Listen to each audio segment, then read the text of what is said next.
Hello, everybody. It's Larry Johnson, founder of the Eight Principles, and your host at Eight Principles Voices. And I'm delighted to have with me a man whom I only met, a few weeks ago, but also represents a part of my history and my past that I want to revisit and see what's going on. And I'd like to introduce you to Wayne Lewis, who is the fairly recent installed president of Houghton now University College when I was there, and that's in the central, I guess, southern tier of New York, some down near Jamestown that way. Anyway, it's kind of like that no man's land in New York State. Anyway, but I have Wayne with me today, and he has an interesting background in himself, and I want him to tell us about what his mission is at Houghton and how he sees the college moving forward in an era of postmodernism and the other things, the other forces that are out there. So, but I want to get to know a little bit about him too, and I'm sure you will. So, welcome, Wayne. Thank you, Larry. So, let's just get the obvious thing over with, and that Okay, is you're a black man, I am. and as a woman that was sort of my she cared for me when I was a boy, and of course, and I grew up in the pre-civil rights South, and she was black and I was white, and at one point I said to her, as an innocent boy of 5, does that wash off? And she said, no, Master Larry, the good Lord put it on to stay. Okay, so that doesn't change. Okay, but you're in a school that when I was there was pretty much all white, in an area of the country that's almost all white. Mhm. So let's get that over with. You know, you wouldn't be there if you didn't feel like you could do something. Has that ever been an issue at all? No, not at all, ever. Good. Um, in lots of ways, I feel like the experiences the Lord gave me along the way and preparing me to come to Houghton, um, as you would expect, were perfect in equipping me and giving me the disposition and the ability to work in really diverse places. I grew up in the city of New Orleans, which was a really predominantly Black city, and went to pretty much all African American schools from kindergarten through 12th grade. And Okay. so the first time I ever went to school with kids that were not African American was in college. So the idea that I would now be leading an institution um, that that is not predominantly African American is not what I would have expected as a kid. But the Lord, as we know, has different plans. Absolutely. I've heard the saying, life is what happens while you make your plans. Yeah, yeah. Well, we've had a couple of conversations, and I've grown to really, really enjoy speaking to you. And I know one of the things you said to me early on was that when you got to Houghton, you felt that it had begun to kind of drift away from some of the central tenets that you felt were really, really critical. So now, how long have you been at Houghton now? I'm starting year 4. Okay, okay, been that long. All right. So when you began to sort of establish what your priorities were, what were the top 2 or 3 priorities that you felt you needed to start to work on right away? I'd say along with the priorities that the board shared with me throughout the search process and coming in, one was making sure that Houghton remained intentionally Christian, making sure that we were a place that front and center, unapologetically, unashamedly proclaimed the gospel of Jesus Christ and fully integrated our Christian faith into every aspect of who we are. That was front and center.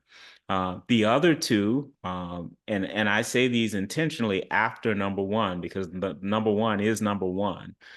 We needed to begin to regrow enrollment. The institution had experienced a bit of an enrollment decline over a period of time, and correspondingly continue to rebuild our faculty, uh, increase salaries, increase benefits packages, making sure that we're taking care of the people who God has sent to us to steward the mission that Houghton has been working really hard at for now over 140 years. Okay. All right. Now, What's the enrollment now? Now, both all because you have a graduate program and an undergraduate program. What's the total enrollment now? We do. We're 720 undergraduate students on campus. We're about 100 graduate students. And then we serve about 200 high school students through Houghton's early college program. Okay, all right. Now, at one point, you had a an adult education program up in Hamburg, near That's Buffalo. right. Is that still active? That's not. That was no longer a part of the institution by the time it came to Houghton. Okay, all right. So, what's been your biggest no? What's been what's been the most unexpected surprise? And that surprise could be good. It could be not so good. Well, I'm a city kid. I grew up in the city of New Orleans, and so living in an environment that is quite different than the city that I grew up in, and we moved to Houghton from Nashville. Houghton is neither Nashville nor New Orleans, and so it's my first time living in in a place that is as remote as Houghton is, where the community and the university are so interconnected. Um, and that, quite frankly, has been a joy. It's one of the things I think that makes Houghton so unique, so special, is that when young people come to Houghton, we don't just get to know them in their courses. We don't get to just know them through student activities. They spend time in our homes. They're at our dinner tables. They're babysitting our kids. We're pouring into their lives, not just on the campus, but in all the ways that our lives get messy and intertwined. It's one of those places where I really feel like we get to live out um, our Christian faith together in community in a way that very few other places, church or institution, really get to live out anymore. And so that I've been really thankful for, and it's been a joy to experience. You put that really, really well. I would think that's what makes Houghton singular, if not unique. Um, and for our listeners, Houghton is like the nearest cities would be Rochester and Buffalo, and they're both about 90 minutes away, minimum. Yes. And it's two-lane roads pretty much. And if you know anything about that part of the world, lake effect snow becomes an issue in the winter. I was there, I know. Um, but and then there's towns with services would be what, Jamestown, Oneonta, those kind of places down that way. Olean would probably be the closest, Arcade. Mhm. And these when you say services, you're talking about chain grocery stores, right? And That's right. Yeah. Yeah. dry cleaners. Uh-huh. Well, you know for me, I rate things in where's the nearest Costco. Costco's in Rochester, and that's the nearest Rochester. The nearest is in Costco. Um, well, that's that kind of now. When did the change come between college and university? Because when I was there as vice president a number of years ago, it was a college to which we attached the first graduate program, but it remained a college. When did that change come? Uh, we did that, I think, toward at the end of my first year. So that would have been in 2022. And it's one of those things where the name change itself did not signify a change in who we were as an institution. New York State was one of the um, remaining states that had regulations for what institutions could call themselves universities that were unlike the rest of the states. And New York State was incredibly restrictive. The private institutions across the state had lobbied for a long time for the New York State regents to change that policy. And in 2021, 2022, the regents changed that policy. And so our policy now aligns much more with what the expectations would be in most other states. I Whereas see. if you have a minimum number of graduate programs and a broad um, broad categories, you qualify to apply for the state to become a university. And so in 2022, you saw a pretty large number of institutions that were once colleges apply to become universities. And we were one of the first institutions to do that. So, what's the advantage of changing your name? A couple. One for us as an institution that um, we're pretty close to the border, the Canadian border. We serve a fair number of Canadian students. Our faculty and staff, many of them have dual citizenship. We recruit in Canada, both undergraduate and graduate, and the international dimension is probably front and center for us. Depending on the country where you're recruiting or where you're having conversations with people, college may not mean the same thing.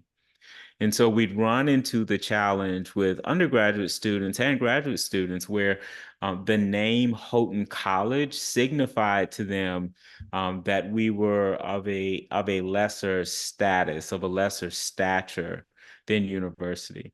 Instinctively, you would hear Houghton graduates for many years who, finished the institution decades ago.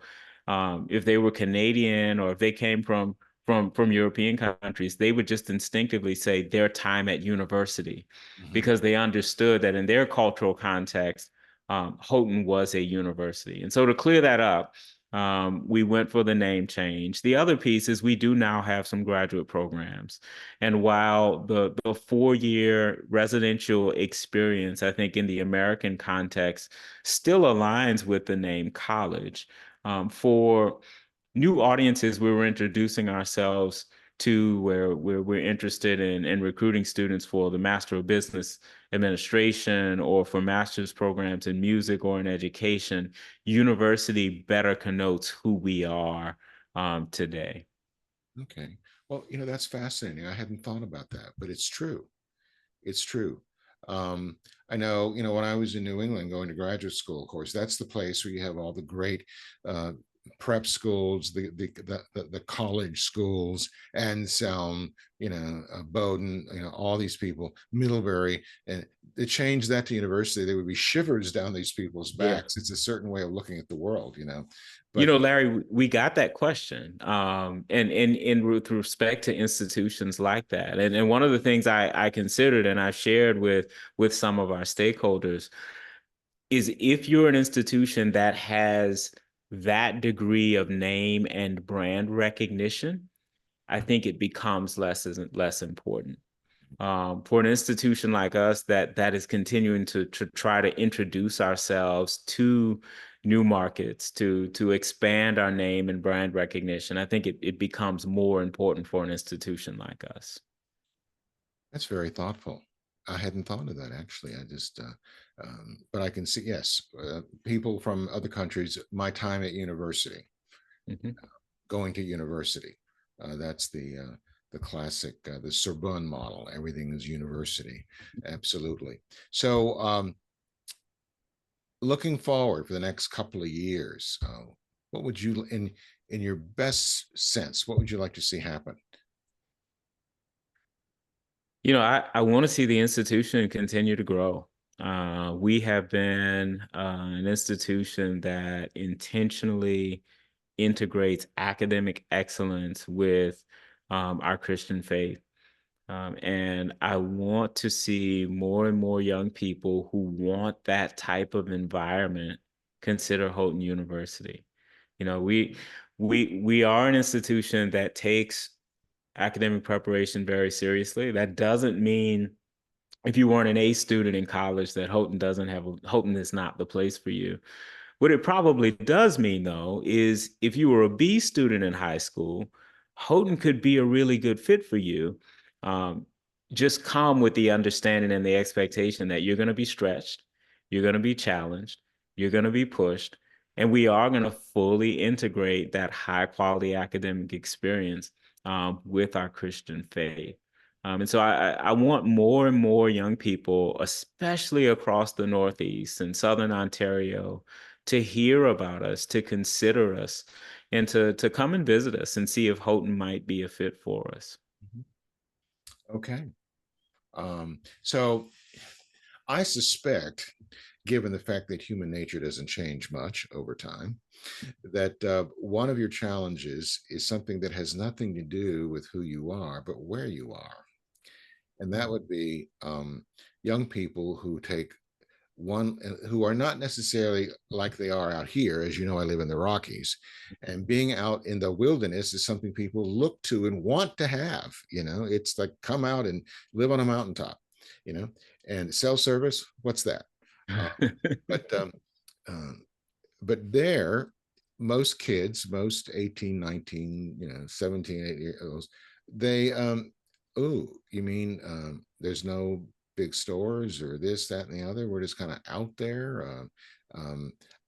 I would suspect that you're really actively promoting the fact that you do have an outdoor environment, so you don't attract people who are stunned when they arrive. You know, um, but how do you? I mean, do you just do a good job of sort of slicing and dicing what the market is, or how do you approach that?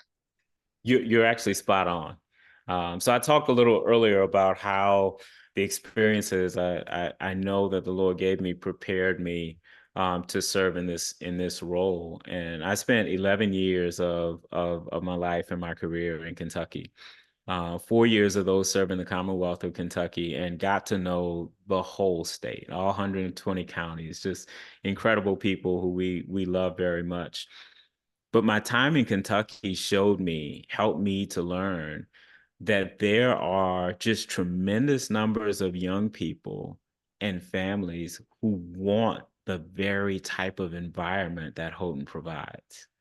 Which, for me as a city kid, growing up in the city of New Orleans, it's not something I instinctively thought about. But what I came to understand in Kentucky, and what I see very clearly and in serving at Houghton, is most of the kids who come to us, they're looking for an institution that's in the type of environment where we are. They're not interested in somewhere that's relatively close to a city, that's a suburban environment, because there are plenty of institutions and opportunities if that's what they want.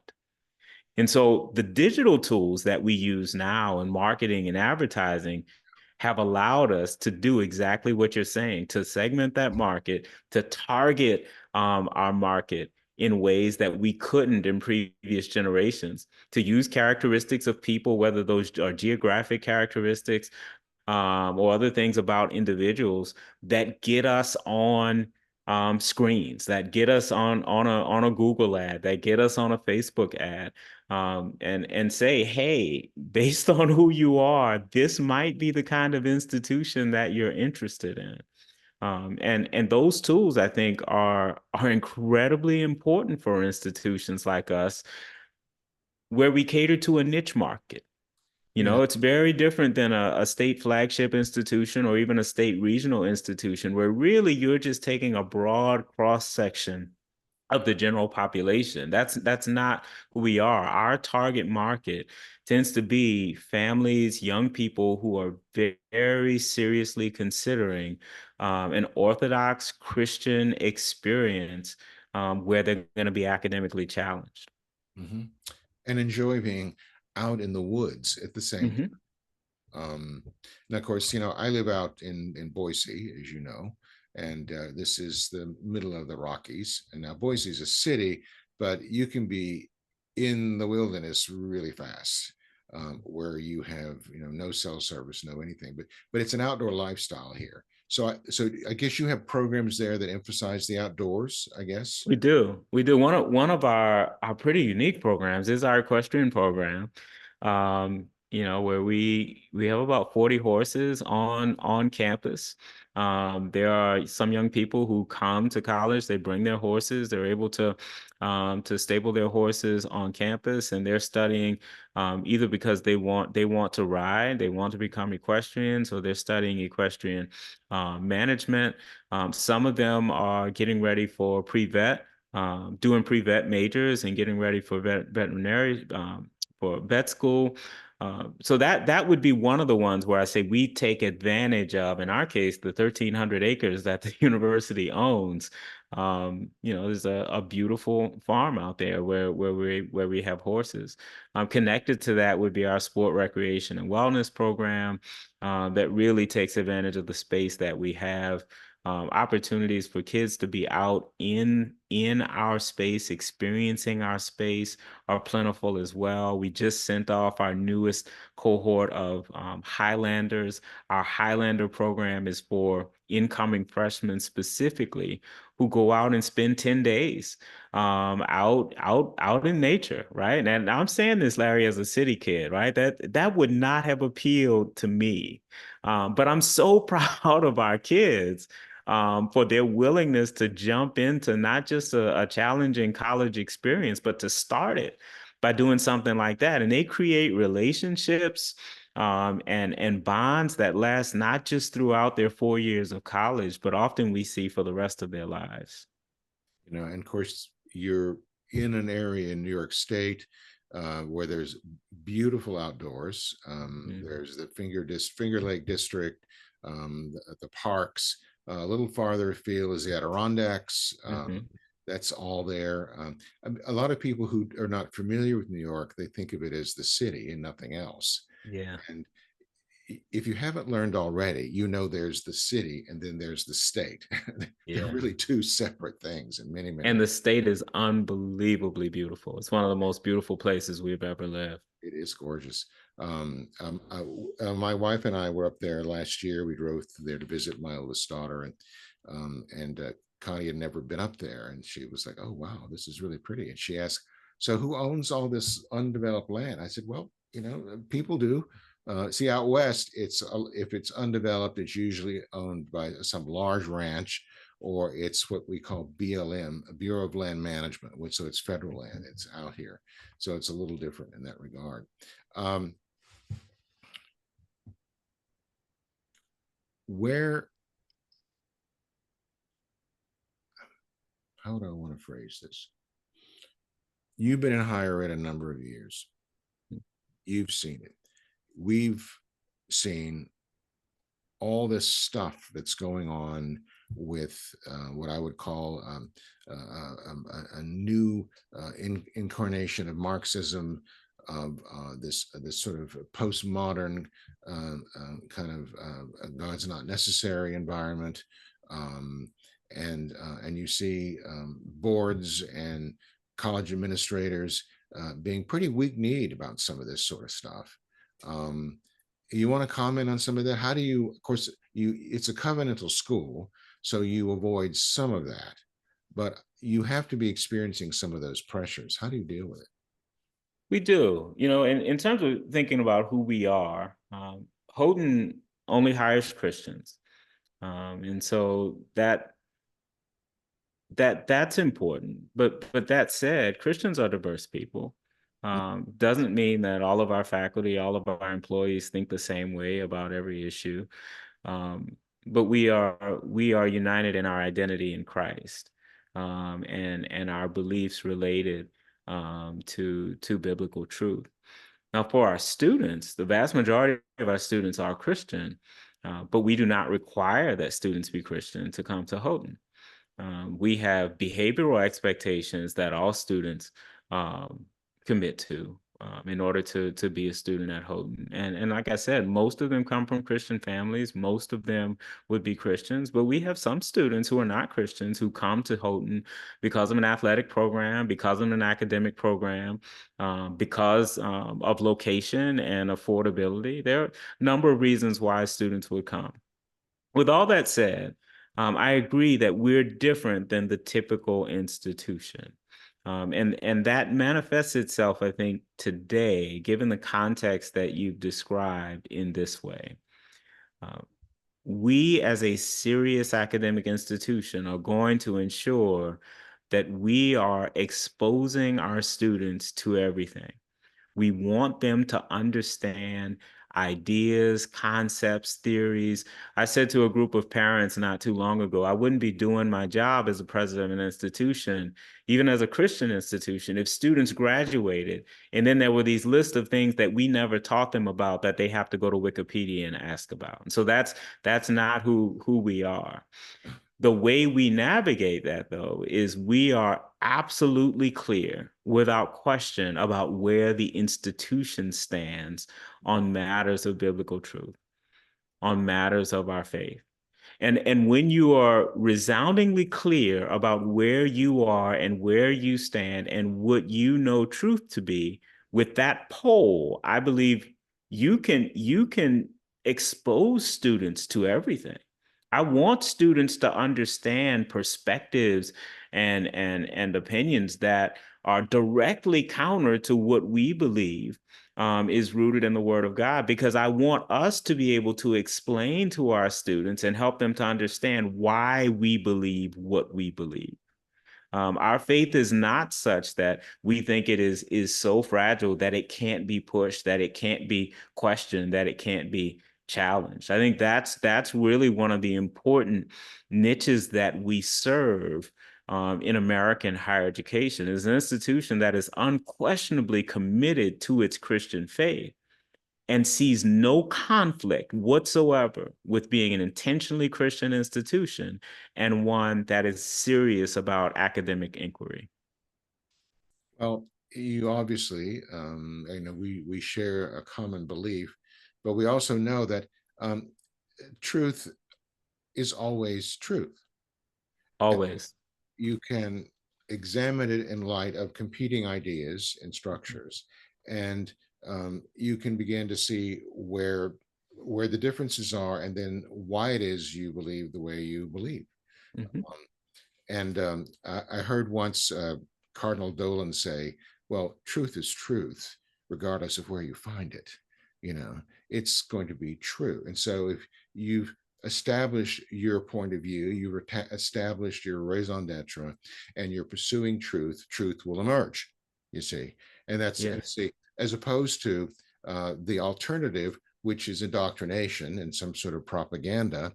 And then when the young person leaves the school and they're confronted by things that are completely foreign to what anything they've ever heard, they're not prepared. that's right. They're not prepared, and their faith can be very fragile because it's very superficial. Mhm. It's not been tested. um, I think, you know, we, meaning we in modern, sort of post-Christian America, certainly that have a Christian faith, we often forget that when Christianity was born, it was in a hostile environment. That's Um, right. everybody wasn't going to Sunday school, Wayne. I'm That's sorry. right. That's right. They weren't. It I was a think it's a really important point. I grew up as a kid in the deep South, in the Bible Belt, where being a Christian was the norm. It was expected. There was nothing countercultural um, to my Christian beliefs and my expressing my Christian beliefs. But that period, I feel like in American history that most of us living today as Christians have experienced, that is probably ended. That's really a blip in world history. It's yes, a it is. blip in the history of Christianity. For most Christians across the world, they've never experienced that degree of harmony between cultural norms and expectations and their Christian faith. I think the period that we've entered now and that we're moving into is one where our Christian faith, there will continue to be even greater dissonance between who we are as Christians, what we believe as Christians, and the dominant norms of culture and society. And as a Christian institution, for me, my biggest concern and what I spend lots of time thinking and praying and advocating for is our ability to continue to be Christian in this environment. It's not the advocacy or the pushing that state institutions behave the way we do, or that other institutions, secular institutions, would have the same norms and expectations for their students that Houghton does. It is that Houghton is able to exercise the religious liberty that we've enjoyed in this country to continue to be Christian, even as culture and society looks less and less like us. I couldn't. Wow. Yes. I'm trying to think of another question, Wayne. I mean, you're leaving me almost breathless here. Um, I do have a biographical question I'd like to ask you. Now, you told me when we spoke once that you were in the Methodist Church. I was, yes. Was that United Methodist or AME? Actually, both. So my wife grew up AME, Okay. and so I grew up Baptist. Okay. My wife grew up AME. We lost our home in Hurricane Katrina, and moved to Raleigh, North Carolina. And through connections with my wife's family and her church, we joined an AME church in Raleigh, North Carolina. That, in fact, was my introduction to Methodism. Um, so we were AME in North Carolina, and then when I took my faculty position at the University of Kentucky, joined the United Methodist Church when we came to Lexington. Okay. Well, I'm a little older than you, and I grew up Baptist, and the thing I remember as a child, Wayne, and this was a lot of this was sort of pre air conditioning in some ways. We would, we'd go out, maybe we'd go out to lunch, and we'd be driving home or somewhere in the afternoon, and the AME church was still going, and they were having they have that wonderful gospel music coming out of that building, um, and of course they would have the service in the morning. They'd have a picnic outside, and then they'd go back in and have their song service in the afternoon, and this would be like 2 o'clock, you know and that was out of my experience. But I remember, and I can't sing "Worth a Hoot" now, but I remember some of the most wonderful gospel music coming out of those buildings. The windows would be open, and you'd hear that really warm, loving, spiritual music. Yeah, That's a fond memory of seeing. yeah. And so you experience that. You know what I'm speaking of then. I did. Absolutely. I'll tell you though, in comparing my church experience growing up and my wife's church experience, I think we had them beat with number of services and number of hours in church on Sunday. Well, one thing I've noticed that you haven't said, even though you've lost a little bit of your Nolans accent. I did. I Just did. Yeah. My daughter heard a video that I recorded my senior year in high school, and she was beside herself. She said, "Why did you talk that way?" Nolans. Nolans. Um, when I served a client for a Ketchum client there several years ago, I was in and out of that city for about 9 months, pretty heavily, and I got to know some wonderful people. But I'll tell you, the first couple of times I landed at the airport there, it's the only place I've ever been in the United States, and I've been just about all over, that I really thought I'd landed in a foreign country. Mhm. I mean, it is a total different understanding. And part of it Completely is different. something that's not immediately obvious, but it is if you delve into it. It's the only place, Louisiana is the only state in the country whose law is not based on the English common law, but the Napoleonic Code, a, That's right. a European approach to law. And that was something that kind of stuck with me. But I must tell you one little story here, Wayne. This is for the benefit of the audience too. While I was down there, my oldest daughter, was 3, and she had come with my wife, and we were going to see all the sights while they were down there. And she was going to be in a wedding in a couple of months, so they got her one of those lovely dresses that they sell down there. She was going to be a flower girl at the wedding. And then we went into this shoe store there to get her some white, shoes. And she's sitting there, and this young man, who maybe was like 24, 25, was fitting her with the shoes. And he looked a lot like Harry Connick Jr. Okay, so you get the picture here, and he had the real deep Nolans accent. And as you also know, everybody in Nolans is either Bebe or Darling. That's right. It's Bebe or Darling. I don't care who you are, it's Bebe or Darling. So he was sitting there working with her, and he was saying to her, "So, how do these fit, Bebe? How do these fit?" Well, my daughter, being 3, said to him, I am not a baby. To which my wife said, he can call me baby anytime he wants to. It's all a matter of perspective, isn't it?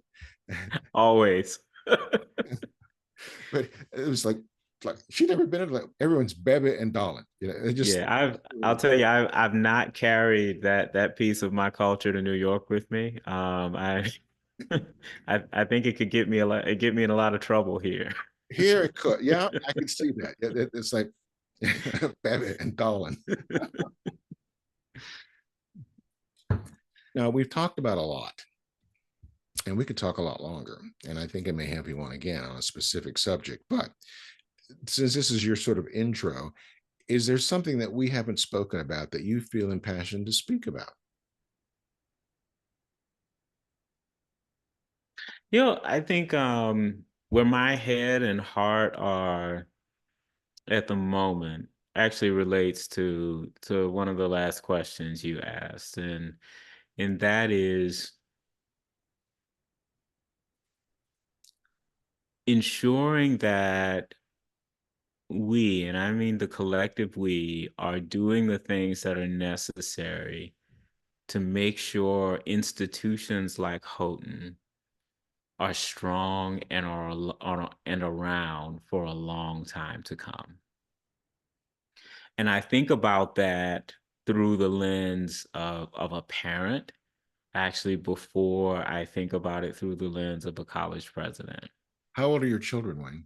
I have one daughter and she's 9. Okay. And so I think about how important it is to me to have an institution that will give her an academically challenging experience, but one that is in alignment with our beliefs and faith and values. And I believe that is more important today than at any point in my lifetime. If we go back a couple decades, I've been in higher education now almost 25 years. And so if I think about even when I started in higher education, in public higher education, was a different time where uh, a young person or not so young person going in to pursue a degree could feel relatively confident that your educational experience, even as a Christian, as an Orthodox Christian, was not going to be um, treated with disrespect, with disdain, that there were going to be faculty members or, in fact, curriculum that would belittle your beliefs, Mm-hmm. that people would do everything they could to paint you as some type of bigot for what you believe. And so over the period of time that I've been in higher education, about 25 years, that change is extraordinary from becoming a place where I think honestly we did a much better job of valuing and appreciating the diversity and inclusion of people 25 years ago To than use we do to, today. to use coded political words. Exactly. Exactly. Where you could come and get a degree in English or history or sociology and continue to hold firm to your Christian or your Jewish or your Islamic faith or no faith at all, and everybody could sit in the classroom and learn and get a great education. And I just don't feel like that's the case today, No, no. which makes a place like Houghton as an option for young people and families who want their kids to get a great education but not have to compromise who they are as Christians. It makes it so incredibly important. And so that weighs on me pretty heavily um, today, and especially in the role that I serve in right now as a college president. All right. Well, that's going to be the subject of our next podcast, Wayne. So you need to scrub up on your information there, and we can talk about that. But one final question: Yes, sir. When you're going to write a book about all this? I'm working on that, working on one now. Okay. All right. And this will be like um, not so much a scholarly book, but a view of the world and how things are changing and how you want to be a part of that, right? It is. It's it's not scholarly, but it's written for a general audience. That's what I want. Sometimes, and not to slam on faculty too hard, okay, but sometimes the footnotes are longer than the text. That's not the approach I'm using. All right, Wayne, thank you very Thank you, Larry. much. Okay. Everyone, we've been having a delightful time. I have getting to know Wayne Lewis better, who's the recently installed 4 years college president at Houghton. And we'll have him on again very soon, hopefully. But I want to thank him again for being a part of this. And so until next time, we'll see you then. You'll be able to get us both audio and video, YouTube, and on the usual platforms. Thanks so much.